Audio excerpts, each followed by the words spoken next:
کون؟ جی السلام علیکم سر۔ وعلیکم السلام۔ جی جی جی بولیے۔ کیا میری بات سید محمد حسینی میاں اشرفی سجادہ نشین قطب رائچور سے ہو رہی ہے حضور؟ جی جی جی میں بول رہا ہوں۔ حضرت میں ایک سوال پوچھنا تھا آپ سے۔ جی جی ہاں حضرت یہ حضور تاج الشریعہ رحمۃ اللہ تعالی علیہ جی جی انہوں نے دعوت اسلامی اور سنی دعوت اسلامی کے بارے میں فرمایا کہ یہ دونوں ہاں ہاں مسلک اعلیٰ حضرت کے مبلغ نہیں ہیں، جی اور ایک جگہ ہاں پر حضرت فرماتے ہیں کہ یہ مسلک ہاں، اعلیٰ حضرت کے ترجمان نہیں ہیں۔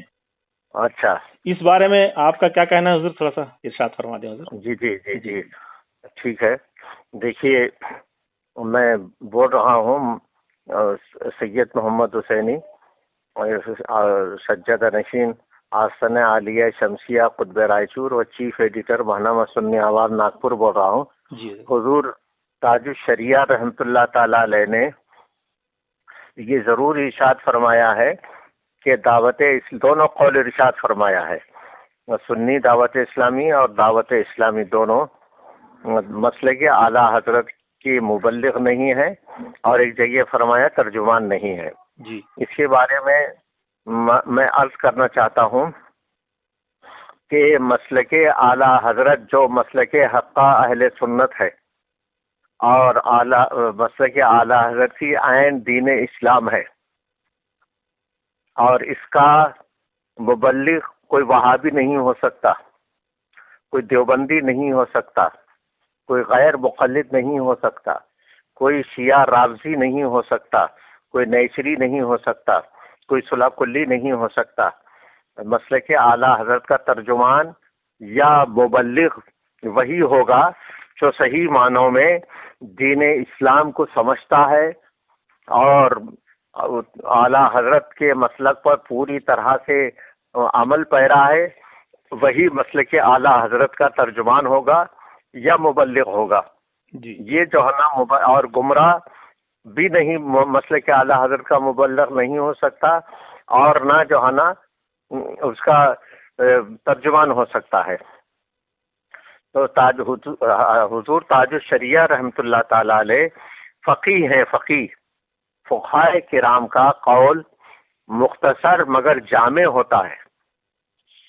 اب ان دونوں قولوں حضور تاج الشریعہ رحمۃ اللہ تعالی علیہ کی ان دونوں قولوں کی تھوڑی سی تشریح اور تفصیل ملاحظہ فرمائیے کہ جب ارشاد فرمایا حضور تاج الشریعہ نے یقیناً صحیح اور حق ارشاد فرمایا، یہ بالکل مسلم ہے۔ بتانا یہ چاہتے ہیں حضور تاج الشریعہ مذہب حقہ اہل سنت و جماعت یعنی مسلک اعلیٰ حضرت میں یہ داخل نہیں ہے، نہ یہ ترجمان ہیں۔ دونوں سنی دعوت اسلامی اور دعوت اسلامی یہ دونوں ترجمان نہیں ہیں اور نہ مبلغ ہیں یہ، اور کم سے کم میں دونوں کے بارے میں بلکہ جو نا الیاس قادری تو یہ مجدد بننے چلے تھے، لیکن جو ہے نا وہاں ان کے لیے ایمان کے لالے پڑے ہوئے ہیں۔ میں نے پچھلے اور دوسرے اس سنی آواز کے ذریعے سے پچھلے اور کلپ میں میں نے ان کے بارے میں ان کا ایمان خطرے میں ہے، جو نبی پاک صلی اللہ علیہ وسلم کو لفظ میٹھا سے یاد کیا۔ میٹھا کے معنی زنخواہ ہوتے ہیں لغت کے اردو ڈکشنری میں، تو لہذا الیاس قادری خود ایمان کے یعنی ان کے لیے جو ہے نا ایمان کے دائرے سے خارج ہوتے ہوئے نظر آ رہے ہیں۔ اب رہا مبلغ ہونا، جو ایسا آدمی ہوگا جس کا ایمان خطرے میں پڑا ہوا ہے، تو وہ آدمی نہ مبلغ ہو سکتا ہے نہ ترجمان ہو سکتا ہے۔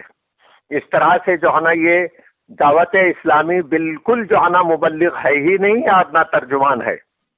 ترجمان ہونے کے لیے، مبلغ ہونے کے لیے صحیح معنوں میں جو مسلک حقہ اہل سنت و جماعت جسے کفار و مرتدین کے رد و ابطال کے لیے مسلک اعلیٰ حضرت کی بنیاد پر یہ مسلک حقہ اہل سنت و جماعت پہچانا جاتا ہے، اس پر جو ہے نا پوری طرح سے کاربند نہیں ہے، بلکہ اختراع ان کے پاس، دعوت اسلامی کے پاس اختراعی قول بہت ہے مسلک اہل سنت، مسلک اعلیٰ حضرت سے ہٹ کر بہت سارے اختلاعی قول ہے. ایک دیکھیے، ایک جگہ جناب کیا ان کے بارے میں جناب بھی نہیں کہنا چاہیے، میں نے بول دیا، غلطی سے میں واپس لیتا ہوں. ایک جگہ پر یہی الیاس اتار کہتے ہیں، یہ بیٹھے ہوئے تھے ایک، تو جو ہے نا سرکار پاک صلی اللہ علیہ وسلم تشریف لائے، ساتھ میں غوث اعظم رضی اللہ تعالیٰ عنہ تھے، اور یہ جو ہے نا ایک دم جو ہے نا اور بتا رہے تھے یہ الیاس قادری ہیں، یہ زمانے کے اولیاء میں، زمانے کے اولیاء کرام میں سب سے زیادہ مجھ کو جس سے سب سے زیادہ محبت ہے زمانے کے اولیاء کرام میں، یہ الیاس قادری ہیں. اور سرکار غوث پاک کے یعنی قدمے، سرکار غوث پاک کے زانوئے مبارک پر سر رکھ دیا الیاس قادری نے، اور سرکار غوث پاک اس کی پیٹھ کو سہلا رہے، معاذ اللہ معاذ اللہ. کہاں وہ سرکار غوث پاک، اللہ اکبر، بحکم الہی یہ ارشاد فرمایا تھا، میرا یہ قدم اولیاء کی گردنوں پر ہے. جس کا سب سے پہلے اس قول کی تصدیق فرمائی، اس قول پر عمل پیرا ہوئے، سب سے پہلے میرے سرکار خواجہ پاک، خواجہ ہندوستان، خواجہ غریب نواز رضی اللہ تعالیٰ عنہ سب سے پہلے انا راسی و عینی کہہ کر اس کا اقرار کرنے لگے، تو اس کا نتیجہ یہ نکلا، سرکار خواجہ غریب نواز رضی اللہ تعالیٰ عنہ کو ہندوستان کی شہنشاہیت مل گئی، اور زمانے کے اگلے اولیاء کرام، پچھلے اولیاء کرام جتنے بھی ہیں، تمام کو سرکار غوث پاک رضی اللہ تعالیٰ عنہ کے اس قول کی تصدیق کرنا ولایت کے لیے ضروری ہے. ہمیں قدم مبارک آپ کا تمام اولیاء کرام نے اپنی گردنوں پر لیا، خواجہ پاک رضی اللہ تعالیٰ عنہ تمام اولیاء کرام نے گردنوں پر لیا. یہ اتنا بڑا دعوے دار، جھوٹا، مکار، فریبی سرکار غوث پاک کے ذان مبارک پر سر رکھ دیا، معاذ اللہ. سرکار مفتی اعظم ہند ارشاد فرماتے ہیں، یہ سر ہے، یہ آنکھیں ہیں، یہ دل ہے، یہ جگر ہے، جہاں چاہو رکھو قدم غوث اعظم.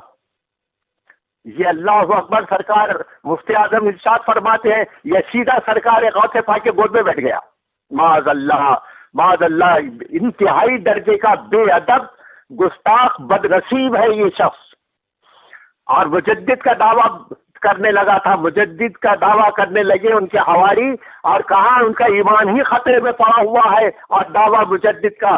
بہر صورت یہ دونوں جمع. اچھا رہا سنی دعوت اسلامی کا معاملہ، میں تفصیل سے اس پر بحث کروں گا. سنی دعوت اسلامی کا کیا معاملہ، میں نے سنی آواز میں بہت کئی مرتبہ میں نے لکھ چکا ہوں، اور بہت باقاعدہ ایک کلپ ہی سنی دعوت اسلامی کے گمراہ ہونے پر جو ہے نا میں کلپ ڈالوں گا. اب یہ آپ سمجھ جائیں گے یہ بھی کتنی بڑی گمراہ جماعت ہے. لہذا نہ دعوت اسلامی اور نہ سنی دعوت اسلامی، یہ دونوں مسلک اعلیٰ حضرت کے ترجمان نہیں ہو سکتے، نہ مبلغ ہو سکتے ہیں. انشاءاللہ قریب اس کے بعد مفصل طریقے سے میں سنی دعوت اسلامی کے بارے میں بھی کلپ ڈالوں گا، اور اس کے بعد الیاس اتار کے بہت سارے خواب، ایسے گمراہ خطرناک خواب کہ آپ ایمان والا تو برداشت نہیں کر سکتا، سن کر اور دیکھ کر وہ خواب، اور اس کی تشریح میں بیان کروں گا، اور محسوس کریں گے آپ لوگ کہ الیاس اتار کا ایمان خطرے میں پڑا ہوا ہے.